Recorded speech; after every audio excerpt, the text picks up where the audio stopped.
A playground grows faster than the children who play there. A map serves as the perfect bait for a swarm of hungry agents. The Lich returns with more dread than hope. Welcome to Hidden Oaks.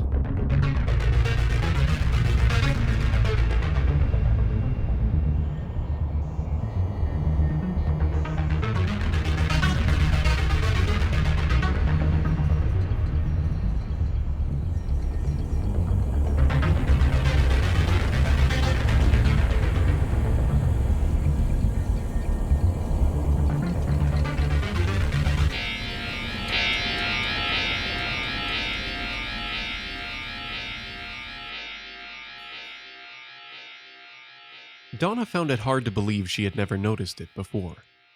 Trips to Hidden Oaks Park were a momentary respite in her hectic day.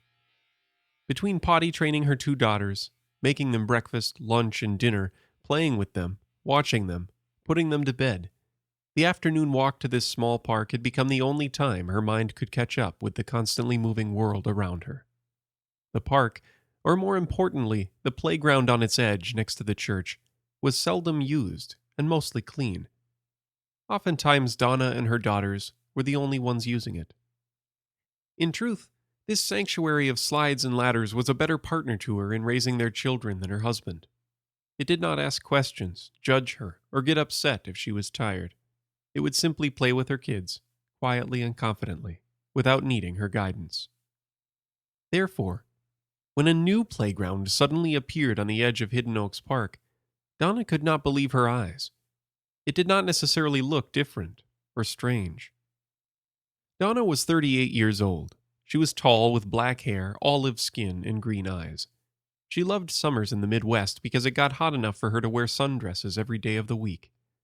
Her parents were from Portugal, and she had met her husband when she was going to the University of Minnesota for a degree in English literature.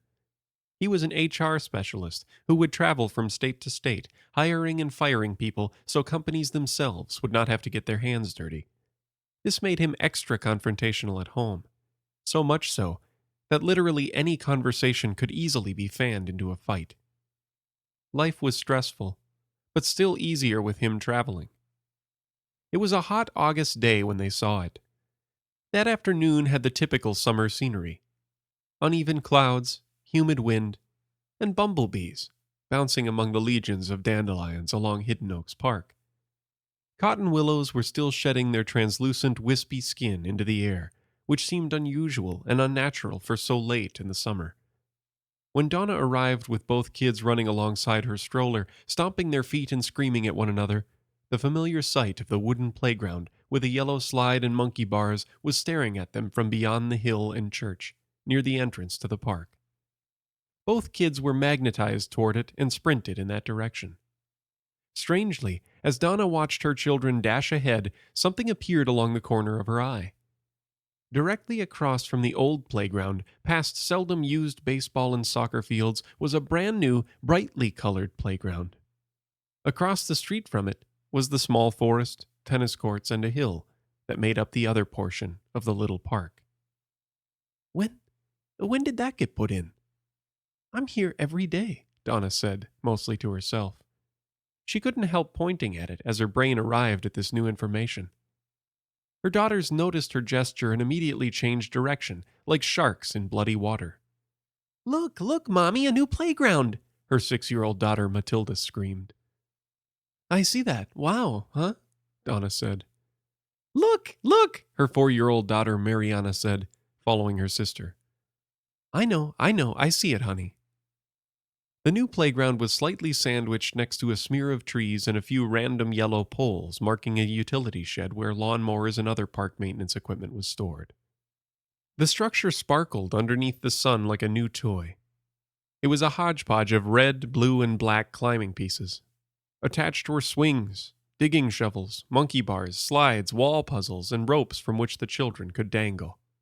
It stood about 15 feet at its highest point, where a large ruby slide would fire them to the ground through a plastic cyclone.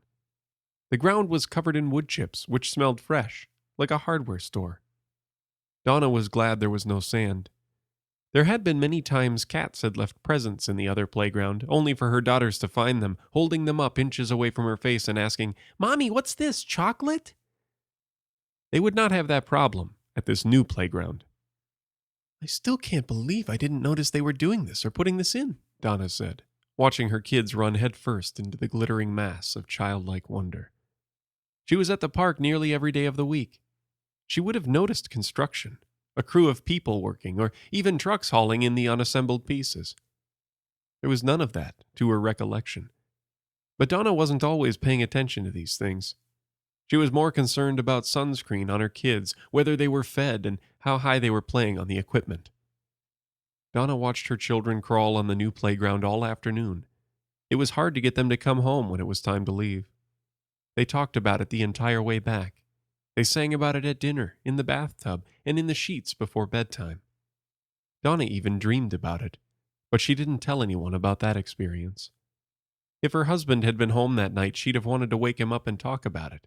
Of course, he'd likely only partially listen and just want to have sex, which was the exact opposite of what she needed. The next afternoon, when they walked down the road to Hidden Oaks, they were even more surprised. Beneath the billowing drags of summer clouds, hot breezes, and random bugs, the new playground had expanded. Now it was double in size, with two identical colorful structures standing next to one another, linked by a wobbly bridge over the square of pulverized wood. They both looked exactly the same, like a partial mitosis had occurred, but was interrupted. It was almost like she was staring at a reflection. "There's two now," Matilda said, running toward one of the slides. She went up the red tube backwards, spreading her feet out to grip along the slick surface. It led to a black platform with holes in it. The material beneath her pink sneakers was bubbly and bouncy, unlike the old playground on the other end of the park that had wooden planks to walk along, which would sometimes give her splinters. Matilda was dressed in a white and pink sundress with flowers. She didn't know why her mom always dressed her up when they went out.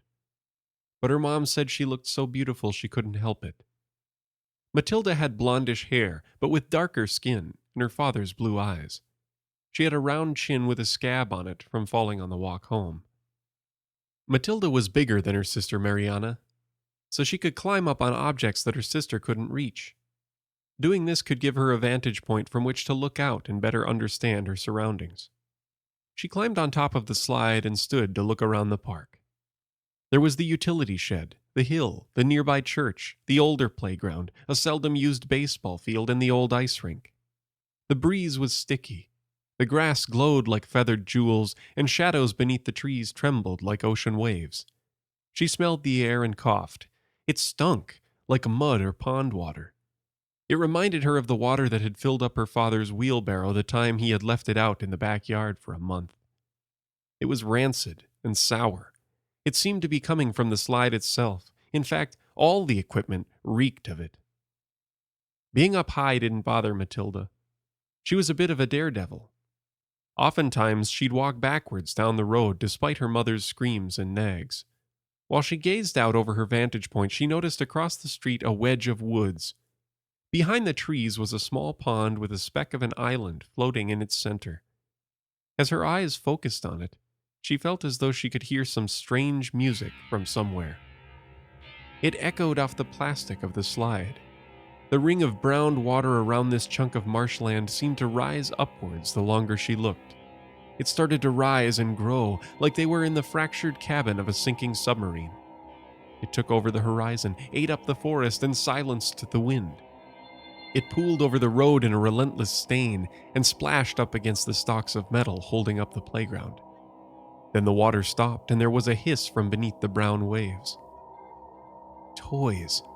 A whole plastic and metal galaxy of them floated up in bright trails. Boats, cars, telephones, animals, dinosaurs, bikes, scooters, and even Legos quietly hovered atop the water like bobbers on 1,000 fishing lines. She smiled and crawled down to the platform. She carefully went down the slide. She stopped herself at the bottom so as not to step into the water. Even if the toys were a bit yucky, she'd still be happy to have them. "Honey, how long are you going to stand in that spot for?" her mom asked, suddenly. Matilda blinked once and looked around. She was still atop her perch. She looked at the woods across the street and then down at her feet in disbelief. There was no music, toys, or flood. She sighed and jumped down. She started to cry. "What's going on, honey?" Donna said, crawling up the playground ladder and across a wobbling bridge. Matilda was sobbing wildly. Where did all the toys go?" she wailed. Mariana was now playing on the ground. She'd been making her mom hold her up to the monkey bars so she could grip them. Sensing the slight bit of freedom provided by her sister's tantrum, Mariana wandered towards the edge of the playground where there was a long stretch of trees that separated a home's backyard from hidden oaks. She started to balance herself on the lip of wood that separated the park's grass and the playground's wood chips. Mariana was similar in appearance to her sister, only her eyes and hair were dark, and she was wearing a white shirt with a Nickelodeon logo on it, and a frilly pink skirt. She had a pink bow in her hair too, which beamed against her tan, smiling face. As she continued to wander along this divide, something drifted across her gaze. It was a butterfly. Only it wasn't like any butterfly Mariana had ever seen before. It had a blue body with yellow wings and black antennae. She looked for more details on its body, but she couldn't see any patterns or fuzziness to its form. The bug appeared to be forged out of light, like a piece of the sun had flaked off and fallen into orbit. It glowed, beamed, and bobbed in a magical gleam, like it was from some sort of cartoon. It seemed to grow as she watched it, as well as suck up all the sound around her. She couldn't even hear her sister sobbing just 30 feet away. There was no shadow beneath the butterfly either. It just hovered there, a few feet away from Mariana's head. "Wow, I've never seen anything like that before," Mariana said in her tiny voice. Something shifted next to her. It made the ground shake and the trees rattle. "Do you like it?"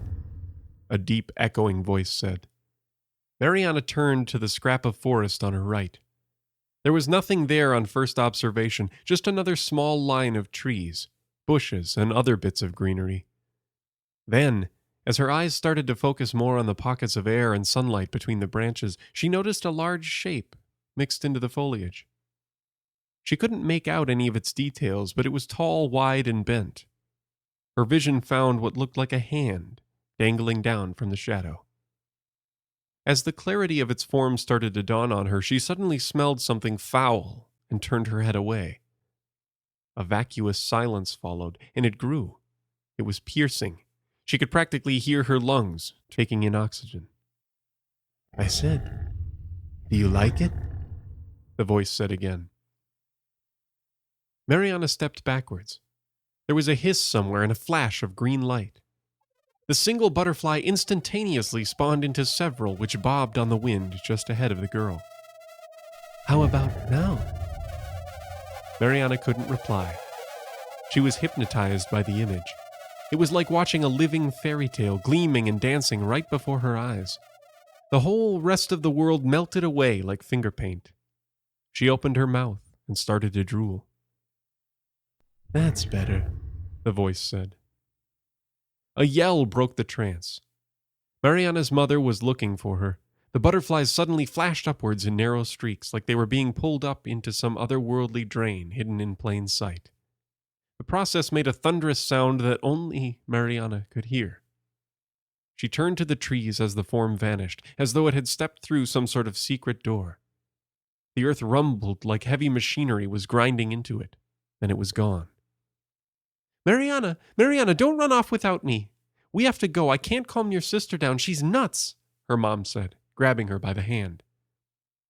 "There was butterflies, Mommy," Mariana said, being led off. "Yes, honey, butterflies." Donna and her daughters arrived at Hidden Oaks the next afternoon with a slight bit of trepidation. Originally that morning, Matilda hadn't wanted to go, but after exhausting every inch of their backyard playing, she'd forgotten her feelings of the previous day. But when they got to Hidden Oaks, they stopped in disbelief before fully entering the park. The playground was gone. The space of lawn where it stood was empty. There was even full-length grass in the space the wood chips had populated the day before. "Where'd it go, Mommy?" Matilda said, staring at the vacant bit of green. I... I don't know, Donna said, wandering towards the spot. There were no signs of tire tracks, construction, or anything else. She shook her head and almost blinked out some tears. It's gone, Matilda said. Donna had to remain composed in front of her children, but in all honesty, she wanted to scream and rant. What happened was scary, weird, and completely unexplainable. But what was far more frightening for her was that she felt like she couldn't tell anyone about what had happened. Who would come close to believing her? She'd be alone with this nightmarish anomaly for the rest of her life. She didn't know what she'd tell her kids when they'd bring it up. She could just say something simple as it was taken away. But they wouldn't know the strangeness of it like she would. Are we still going to play at the park, Mommy? Mariana asked. Yeah, let's go, but just for a little while today, she said. As they walked back to the old playground made of splinter-filled lumber and poking slides, Mariana looked back at the forest across the street with the pond inside of it. A single yellow and blue butterfly played on the air outside of it like a lost musical note. It drifted for a few moments to let the girl smile, and then vanished into the trees.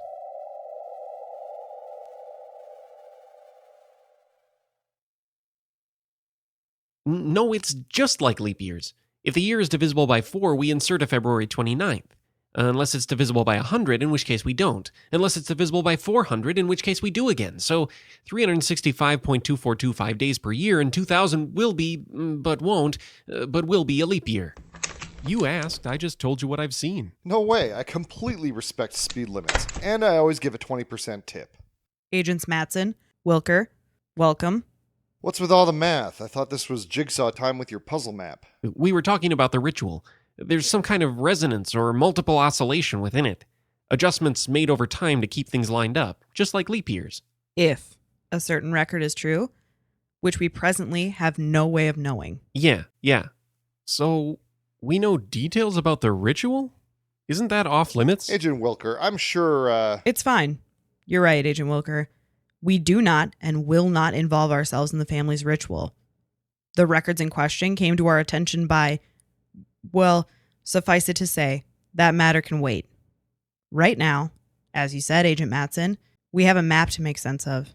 Kind of figured you'd have all your lab monkeys on this, Friedman. It takes time.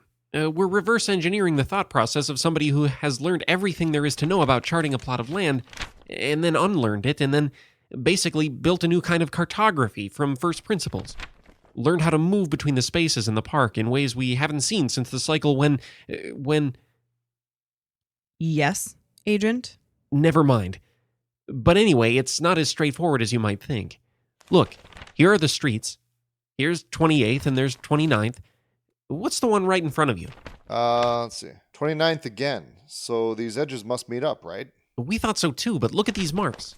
Originally, we thought they were just to line things up, but firstly, they don't, and secondly, they're not the same. These are for breathing in, and those for breathing out. Breathing? As in, from the second manuscript? That's the idea. Are you two ever going to clue us in on any of this stuff? Would you like to read the second manuscript? Okay, bluff called. But short of joining the world's weirdest book club, what exactly are the two of us supposed to add here?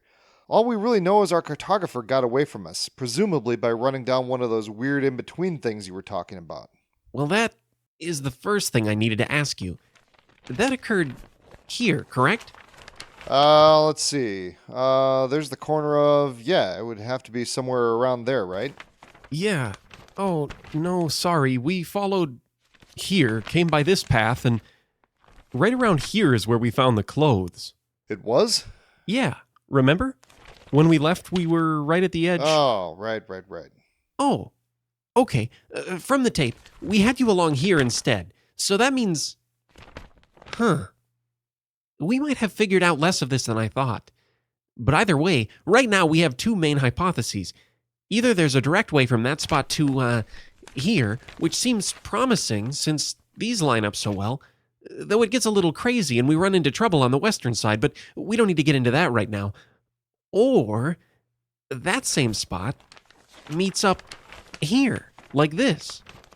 Most of the team is leaning towards this one, and it is simpler, but until just now I had a hunch we were dealing with this version. All right, so how do we tell? I don't know. I had an idea for how we could test, but if the cartographer lost you here, what's this marking? I forget if you said breathing in or out. Not that I know what either of those means. That? Oh, neither. That one. You all right? Give him a moment. This is weirding me out. Is he... Okay. We might already have everything we need. This could make my crazy version work. I told them. Kid, I've got your tape in there. Run it around 2 minutes in. I mean Agent Wilker, sorry. Okay. His tape, yeah. Still not sure how I feel about you poaching my guy here and sending him into the park like one of those Blair Witch idiots. It was bad enough when they yanked him away on some dispatch interception. That was my doing, Matson. I apologize. I wanted to run it by you first, but it was urgent. As for sending him into the park... It was no big deal. Off the clock. I just asked if he'd videotape where you two followed the cartographer. I'm not making a big stink or anything. I'm just trying to look out for my Tadawon... My Tabalon? What is it called? Come on. I know you know what I'm talking about. There. Look at the path and these 2 trees. Remember this spot. Okay. Skip ahead to about 3 minutes and 40 seconds. Are you trying to say Padawan? Padawan, that's it. What? Do I get a say in you calling me that? Do you 3 have a book club I need to join? It's from the new Star Wars. There. Wait, go back about 10 seconds. What is that? Are those your shoes? Yeah, the cartographer was naked. Barefoot, right? Yeah. Please tell me you didn't have him... No, you. Please tell me you weren't streaking out there looking for hidden trails. What? No, I just... There, look, same trail as before, but now, watch. You could and did turn right. I did? Huh. I didn't remember it being any different. Oh, we should have started a pool. The team hates when I get to say I told you so. This is gonna... Agent Friedman, does this mean you know how to put the rest of the map together? No, but it lets us... okay. We actually do gain a lot, but we still need to resolve this weirdness with the ring. There's nothing else like it on the chart. However, we can now line this up here, which means these end up... No, this one ends up here. Okay, we will need one more small bit of recon. Official this time. We need to approach the pond here. Have one person go around it this way as normal, and the other go around by, this route. And that whole barefoot thing plays in how exactly? That's a good question. Nothing I've read mentions... The initial thinking was there could be a window, an aperture, based on bioconductivity for some of these layered paths, or that what operates as bioelectric resistance to us may actually act as sort of... No more book clubs. What are you saying? Right, no, nobody has to go in naked or barefoot. What we've been working on is a variable... No, they're really just simple potentiometers, rigged up between the same kind of arrays Joel built for... Anyway, the point is, we'll line some shoes inside and on the bottom, hook that lining up to a pretty simple circuit. The guys are already working on it. We knew we'd want these either way. Whatever it is you're rigging up to take these paths, first of all, will it pose any danger? Think before you answer. Ha! Sorry. No, there's no danger. The device itself and its battery should clip right to the outside of the shoe. Even if it shorts completely, it'll just stop working. No serious voltages are involved. I tried to explain. These are pretty straightforward. They might even be working and finished by now. Good. Secondly, I want 4 scouts equipped. If anything goes wrong, we can't leave half the team stranded.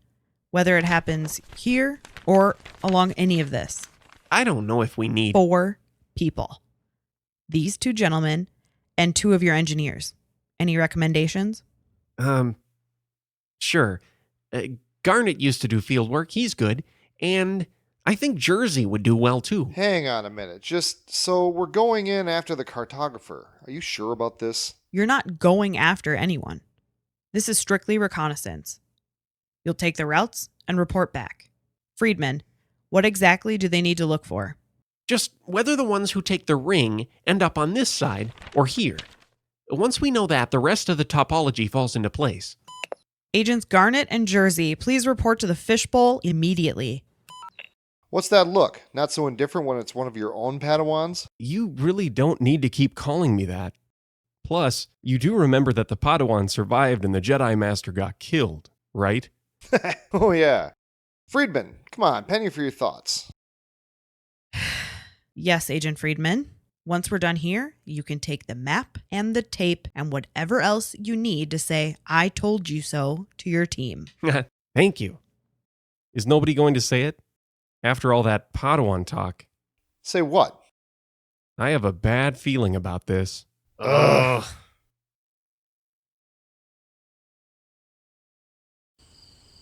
Another clear, warm summer night found Father Witherow behind the church, gazing out over the graveyard in the twilight. His mind swam with all the chaotic events that had occurred over the past several days. Yesterday, a funeral home had gotten in touch with him and informed him that they had the remains of a parishioner to send him for burial. They worked out the details, and Walter's remains had been sent to the church in a casket.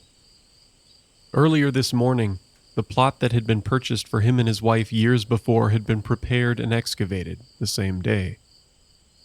No one had attended the service for Walter. He was placed in the ground and buried. Nothing more needed to be done. Nothing more was said to the priest about the details of Walter's death. Beyond that, Father Witherow didn't really feel that he had any further questions about it anyway. He was more worried about Marjorie. He hadn't been able to find out where she was taken. He had called the detective's office to inquire about her, but wasn't given any information. He had also called and visited the only 2 hospitals in the area, and both did not have any record of her being admitted. They were a very private family, and this could explain why he couldn't locate her. Some people wanted their privacy when in the hospital. On top of that, the embarrassing nature of how she was found wasn't lost on the priest. He knew she was being cared for by professionals, and he would instead pray for their strength, wisdom, and guidance in their work providing for Marjorie's health and safety. Father Witherow took a deep breath and sighed heavily. He cast his gaze out over the rows of headstones. It wouldn't be long before bells would begin to ring here and there. He had been thinking of another part of the request that had been made of him. As he sat there, he picked up the Winston Churchill cigar that he had laid on the step beside him. He had enjoyed a good cigar every so often in his life. Luckily for him, tobacco was never a vice that he was overly fond of, so it had never become a habit. He placed it in his mouth, struck 2 matches, and held them up to the end of the cigar. He drew in with short puffs, expelling more and more smoke with each as it began to light. The flavor was rich and strong. He gave several long pulls to make sure he had a good ember going, and a great opaque cloud of smoke slowly drifted off before him, morphing as it moved through the moonlight. As he followed it with his eyes, he noticed a dark shape from behind moving through the cloud, and as it did, it spoke to him. "Thank you, Father. I envy your enjoyment of that fine tobacco. Ah, how I wish I could be in your place for just this instant." Father Witherow started as the voice and figure approached him, but only slightly.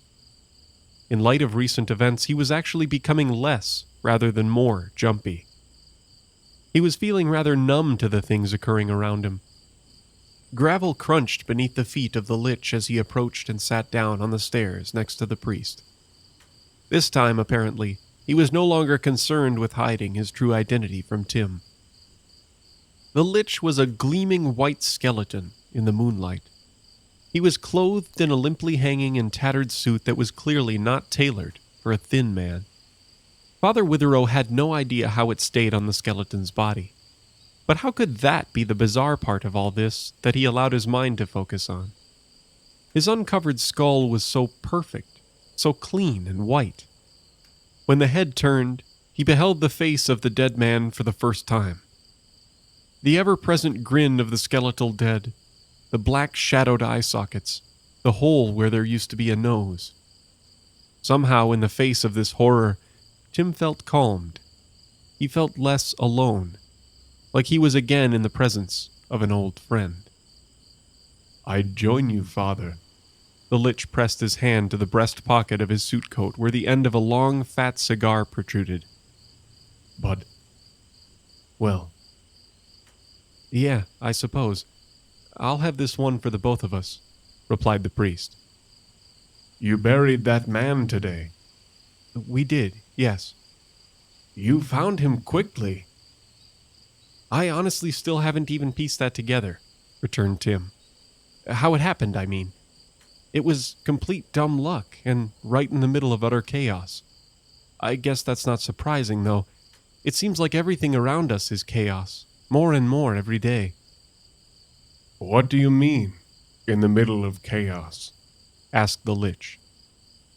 How I found him. I went to the house of a couple who used to come to the church. I had concerns about them and hadn't seen them for a while, especially the husband. When I got there, she was fighting with some thing. This thing that seemed like it was made of utter blackness with a smile like the Cheshire Cat, only it wasn't friendly. It had latched onto her with these wires and was trying to eat her.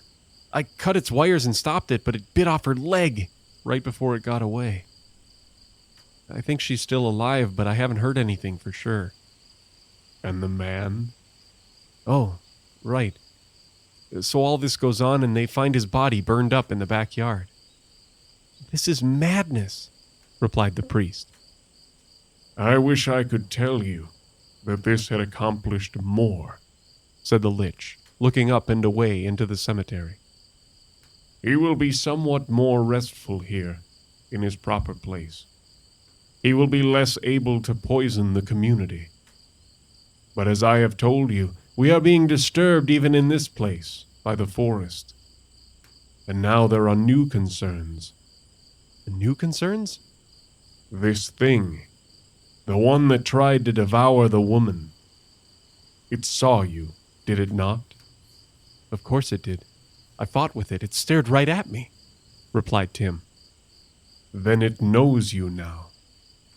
It is a dark and evil thing. I have sensed it and other things like it.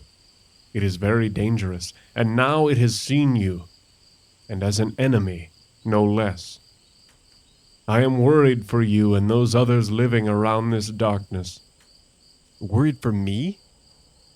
Do you think it will come after me now? Perhaps. Perhaps not. We will see. But it would be in your best interest to protect yourself against it, warned the Lich. Oh, Lord. I hope I never see anything like that again in my life, exclaimed the priest. That may not be up to you, responded the dead man. And there's more. The restlessness here in the cemetery continues to grow every day, and there are still other restless dead beyond our borders, as I have mentioned. This is not going well, Father. Not going well at all. I am terribly concerned about those around me who are awake and worried, as well as about the living in your community. No rest for the dead, and no safety or sanity for the living. What is there to hope for? I sent a letter to the diocese asking for guidance and help in this matter. I have been praying as well. I have faith that we will find an answer, but it may take time. I hope you are right, Father. I hope you are right. Time is also short. These events are occurring rapidly. I fear this may continue to get worse before it gets better, and I don't know that we will... The Lich stopped himself mid-sentence. We will what? Asked Tim. There's someone in the church and they are in distress. Right now? You can sense this? Yes. Father Witherow crushed out the ember and then set the half-finished cigar down on the step beside him and rose. The Lich stood up to his right. He was nearly a full head shorter than Tim. They faced one another, standing silently for a moment. I will continue to work on this and try to find answers. I'll let you know if I make any progress, said the priest. As he did, he cast his eyes downward. He felt a pang of doubt regarding any progress he might make. Thank you. I will do the same if there is any way I can help. I will also try to warn you of any dangers I might be able to see. I'm sorry that you have to endure this all. It's not your fault. The Lich paused and then, looking directly at Tim, said, It doesn't need to be my fault for me to feel sorry. Go. See what help this troubled man needs. We will talk again soon. Father Witherow had climbed the few steps to the door and turned to say something else to the Lich. But when he looked back around, there was no one but the cigar stump sitting on the top step by his feet. A bell tinkled in the distance. Good night, he said. Then he turned the handle, the door creaked open, and he entered the church. Slowly he walked into the rear entry, not knowing exactly what to expect from a late-night visitor foretold to him by a living skeleton. He could hear someone even before he stepped fully into the sanctuary. It sounded like they were crying. As he entered the sanctuary, he beheld the visitor. A middle-aged man in a black suit was kneeling in the center aisle. He was about a quarter of the way back from the front pews. His head was bowed and his shoulders heaved occasionally with a sob or a sniffle. Father Witherow looked at the man's hands that were on his knees, and in them he saw a red beaded rosary running between his fingers. "Excuse me," started the priest, but he hesitated, not knowing what to say next.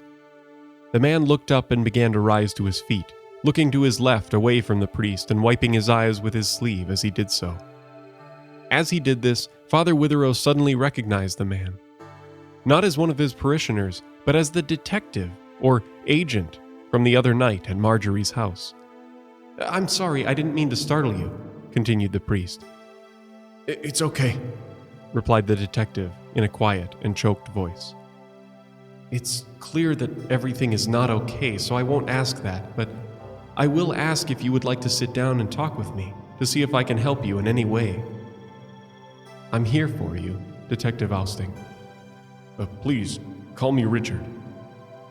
"Richard, come sit down with me. Tell me what has you so distraught tonight," said the priest, walking toward the front pew and beckoning for the man to sit down beside him. Richard took a deep breath, walked over and sat down beside the priest. Father Witherow sat with his hands clasped in his lap, looking ahead at the altar, allowing the man to talk whenever he was ready. The detective sat with his head still bowed, but his sniffles came less often, and as he wiped his face, this time with a handkerchief, he began to speak. "Father, my morals and my work are at odds. This is not the first time, not even close, but I feel like over the course of my career the pressure has risen, and now the dam has finally broke." Father Witherow was hoping that this conversation would not be another vague and cryptic one, though it seemed that this was the only type of conversation he was having anymore, and he wasn't surprised that it was shaping up to be that yet again. He sat and listened, giving the man space to continue. "You received the remains of the husband, right? From the other day? We gave the funeral home your information." "Yes, we did.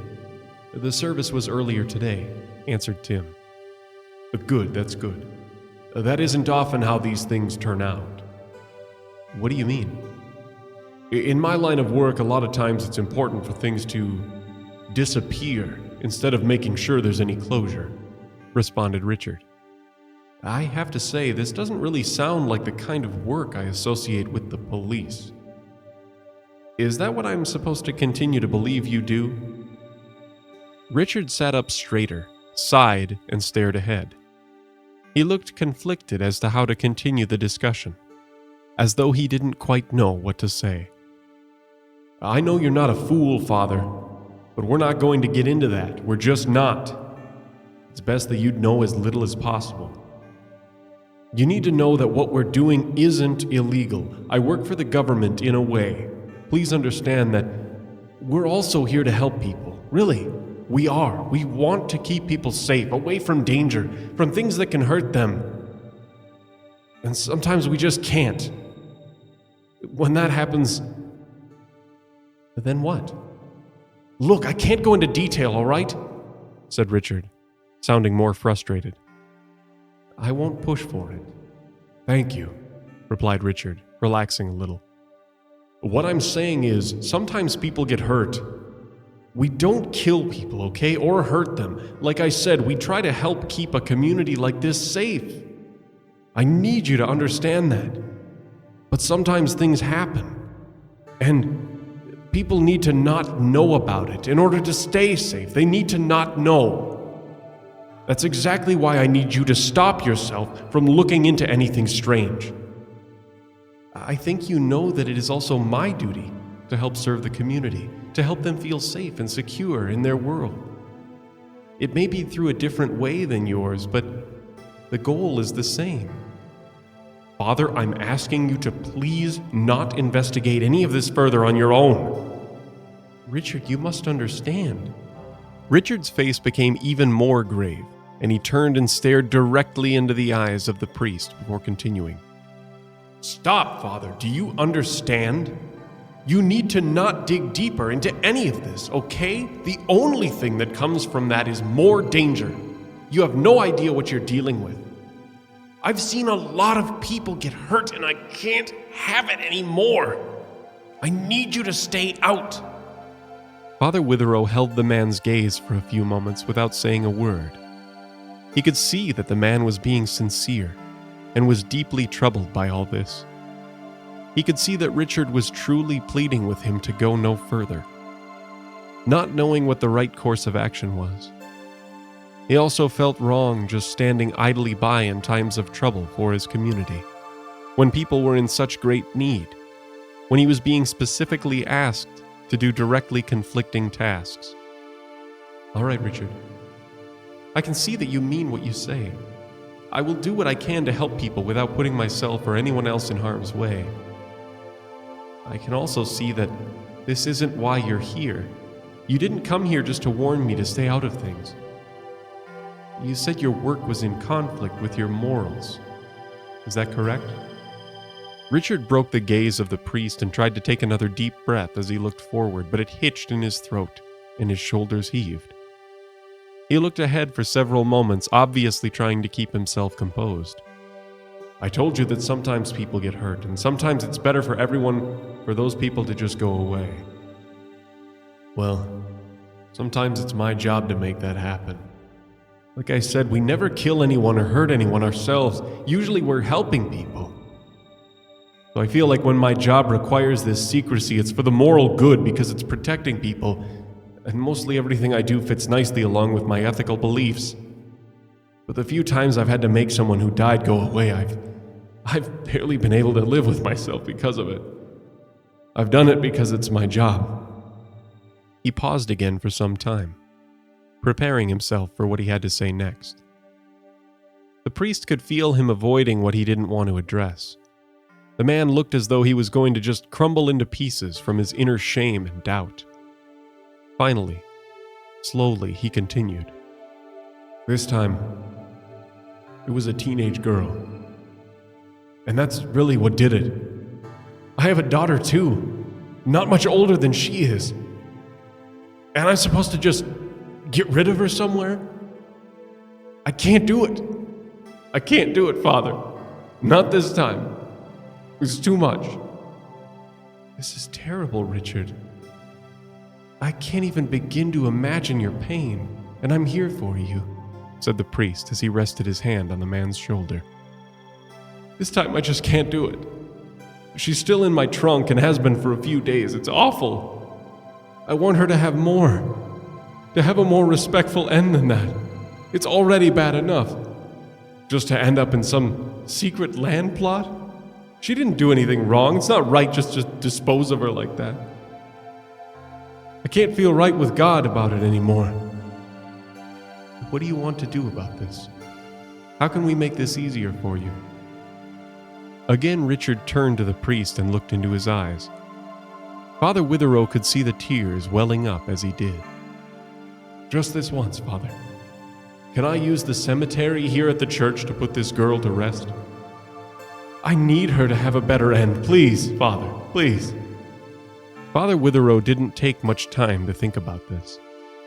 He didn't want the man who was putting himself out there before him and before his God to struggle with this any longer than he already had been.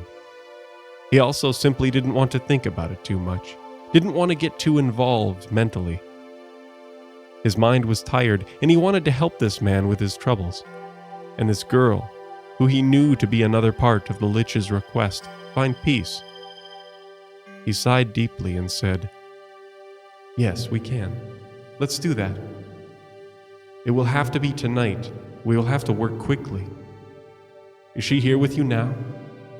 "Yes, she is." "If you drive around the side of the church, there's a gate into the cemetery that you can drive into. I can meet you there shortly. At this point, we have no further time to waste." The priest stood up, and so Richard followed. "I don't even need to say that we speak of this to no one. And be rest assured, Richard, that she will receive respect in a form of memorial, though it may be discreet. I'll meet you at the gate, and then we'll dig." "Thank you, Father. Thank you for this. I don't know what else to say." "You don't have to say anything," replied Father Witherow. "Again, we need to get to work." With that, the two men parted ways.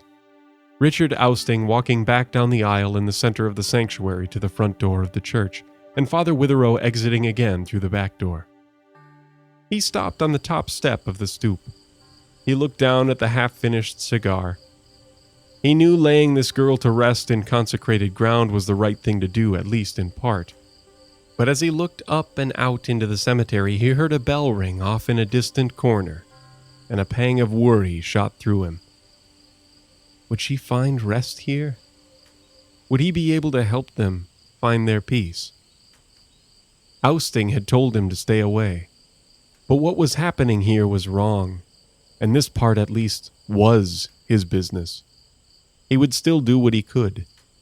After everything that had happened these past few days, he knew he would have to go slowly and be careful, but he would continue to try. He heard tires slowly crunch on gravel off to his right as a black shape moved toward the back cemetery access gate. They were going to have to work quickly, as he had already said. Summer nights were short. He let the car through the gate, and they set off to do their solemn task, working in silence. They finished just before the dawn and parted with hardly a word. Father Witherow was tired in every way he could be. Physically, mentally, emotionally. He needed to rest, but he also needed a few minutes just to escape from it all. He sat back down on the back steps of the church and lit the cigar that still remained where he left it as the morning sky began to lighten in the east.